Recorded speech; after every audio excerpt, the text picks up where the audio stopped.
Pusing-pusing soal dinasti politik, dua orang anak dan cucu mantan Presiden RI ini masih pede melenggang dalam kontestasi pemilu legislatif 2024. Puan Maharani, cucu Soekarno yang galain putri dari Presiden kelima RI Megawati Soekarno Putri, mencalonkan diri lewat PDI Perjuangan di Dapil Jawa Tengah, Jateng 5. Sedangkan dari keluarga Presiden kedua RI Soeharto, ada Siti Hediati Soeharto atau lebih dikenal dengan Titi Soeharto.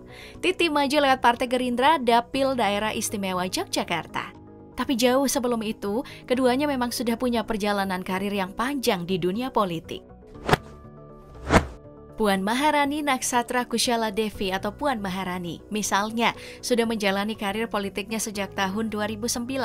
Wanita kelahiran 6 September 1973 ini adalah politikus Partai Demokrasi Indonesia Perjuangan atau PDIP yang kini menjabat sebagai Ketua Dewan Perwakilan Rakyat Republik Indonesia atau Ketua DPR RI untuk periode 2019 sampai 2024.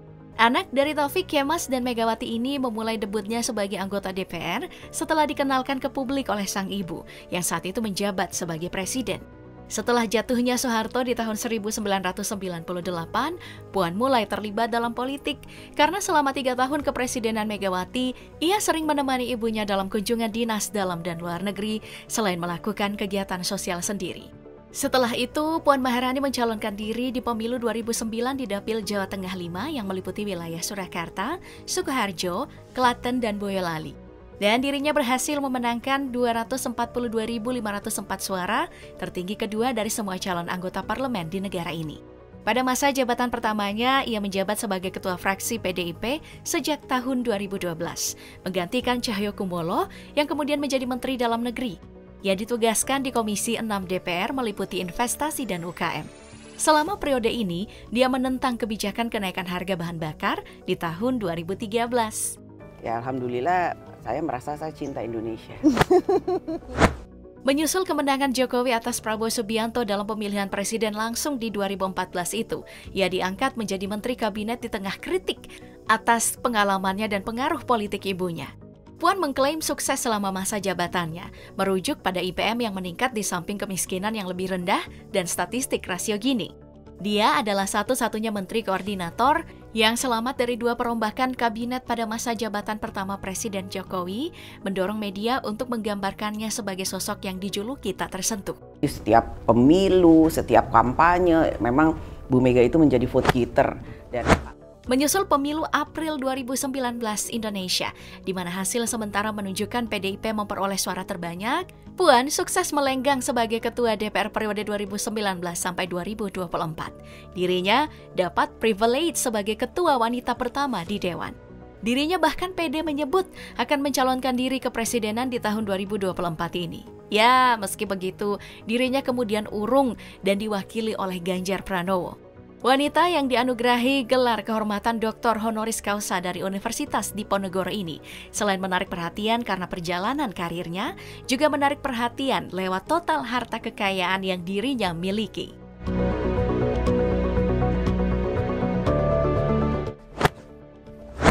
Sebagai seorang pejabat publik yang harus melaporkan perkembangan harta kekayaannya, jumlah kekayaan itu diketahui dari data milik Laporan Hasil Kekayaan Penyelenggara Negara atau LHKPN yang terakhir dilaporkannya pada 31 Desember 2020 lalu. Kekayaannya meningkat tipis dibandingkan dengan tahun 2018 yang saat itu mencapai 382,41 miliar rupiah. Jumlah kekayaan tersebut dikatakan mengalami kenaikan yang cukup pesat dibanding tahun sebelumnya. Puan Maharani menyimpan berbagai harta kekayaan berupa aset tanah hingga kendaraan. Cucu Presiden Soekarno itu memiliki aset tanah dan bangunan dengan total nilai 149,34 miliar rupiah. Setidaknya ada 75 bidang tanah dan bangunan yang tercatat di bawah namanya. Tanah miliknya tersebar di Pulau Bali, antara lain di Kota Denpasar, Kabupaten Badung, Gianyar, Bangli, Klungkung, hingga Tabanan. Tak hanya di Pulau Dewata, Puan juga memiliki tanah di kawasan Jabodetabek, antara lain berlokasi di Jakarta Pusat, Jakarta Selatan, Depok, dan Bogor. Aset-aset tersebut bukan merupakan warisan atau hibah, melainkan hasil sendiri. Sementara itu, aset kendaraan milik Puan juga nggak kalah fantastis, yaitu 1,53 miliar rupiah. Dirinya bahkan mengoleksi berbagai merek mobil mewah, misalnya Mercedes-Benz, juga motor gede atau moge Harley-Davidson. Berdasarkan data LHKPN, harta bergerak milik Puan yang lainnya yang tercatat memiliki nilai mencapai 5 miliar rupiah. Selain itu, dirinya juga punya aset lain berupa surat berharga yang jumlahnya nggak main-main. Tercatat, aset tersebut memiliki nilai bersih mencapai 213 miliar rupiah. Sumber kekayaan Puan yang terakhir adalah kas dan setara kas. Nilai bersih dari aset ini adalah 55,9 miliar rupiah. Puan tentu saja merubah sesuatu hal itu kan perlu masa transisi, nggak bisa saya mau rubah 1 tahun selesai. Sementara itu, Titi Soeharto baru memulai perjalanan karir politiknya 3 tahun setelah Puan Maharani memutuskan bergabung dengan PDIP. Wanita kelahiran 14 April 1959 ini memulai berpolitik di tahun 2012. Saat itu, Titi memutuskan untuk aktif berpolitik sebagai kader Partai Golongan Karya. Karirnya pun mulai meroket setelah menjabat sebagai Ketua Bidang Pertanian dan Nelayan DPP Partai Golkar hingga 2015. Lulusan Fakultas Ekonomi Universitas Indonesia ini lebih memilih menjalankan berbagai anak perusahaannya di awal sebelum mengikuti jejak sang ayah berkarir di kancah politik.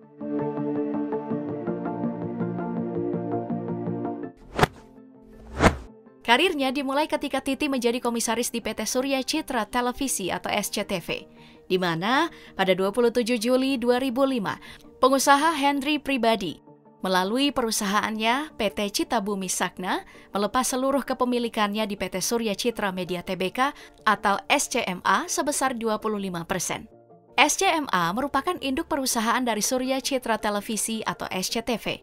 Saham milik Henry dibeli oleh pemegang saham SCMA lainnya, PT Abimata Mediatama yang kebetulan ditunggangi oleh Titi Soeharto. Saham yang dijual Henry setara dengan 473.437.500 saham dengan harga Rp1.225 per saham. Saham SCMA disebut-sebut dimiliki oleh Abitama sebanyak 77,49% dan publik sebesar 22,51%.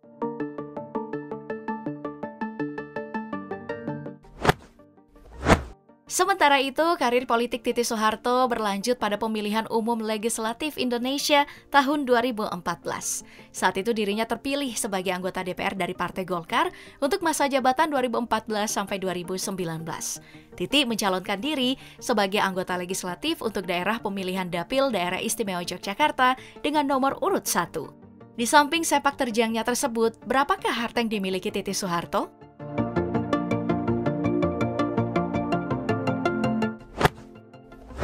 Majalah Time pernah menurunkan laporan kekayaan keluarga cendana dengan judul Soeharto Incorporated yang berujung ke meja hijau.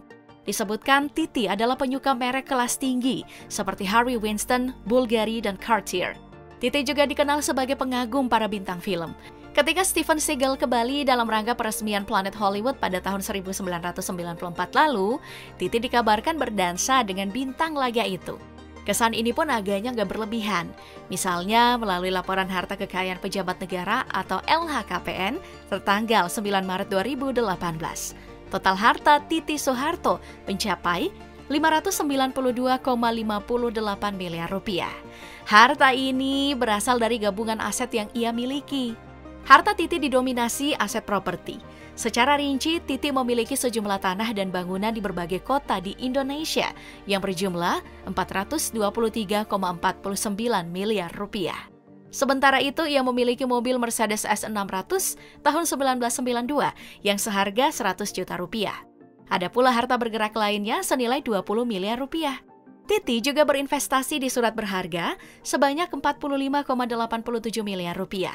Sementara kas setara kasnya mencapai 103,11 miliar rupiah. Terlepas dari semua itu, Titi Soeharto saat ini hangat menjadi buah bibir. Pasalnya, mantan suaminya Prabowo Subianto diperkirakan akan menjadi presiden terpilih untuk periode 2024 sampai 2029. Sebagai informasi, Titi dan Prabowo menikah pada 8 Mei 1983 di Taman Mini Indonesia Indah, Jakarta. Perihal hubungan Titi dengan Prabowo, tanggal resmi perceraian pasangan tersebut sampai saat ini tidak diketahui. Namun Prabowo dan Titi tetap menjaga hubungan yang baik. Bukti hubungan baik keduanya terlihat saat pidato Prabowo setelah hasil hitung cepat menunjukkan suaranya unggul jauh dari Anies Baswedan Muhaimin Iskandar dan Ganjar Pranowo Mahfud MD. Secara khusus, Prabowo menyapa sejumlah tokoh yang hadir di Gelora Bung Karno kala itu, termasuk Titi. Sapaan tersebut pun disambut gemuruh oleh para pendukung yang hadir. Tidak hanya itu, Prabowo juga bercerita dekat dengan Presiden kedua RI, yakni ayah dari Titi. Selain itu, pada bulan lalu Prabowo pada acara konsolidasi kader partainya mengangkat beberapa orang termasuk Titi sebagai wakil ketua Dewan Pembina Gerindra. Titi sebelumnya aktif dalam berbagai kegiatan sosial, masyarakat, dan olahraga sepanjang perjalanan hidupnya. Ia pernah memegang peran kepemimpinan dalam beberapa yayasan, termasuk Yayasan Seni Rupa Indonesia pada periode 2010 sampai 2015, Yayasan Dana Gotong Royong Kemanusiaan, serta Yayasan Purna Bakti Pertiwi.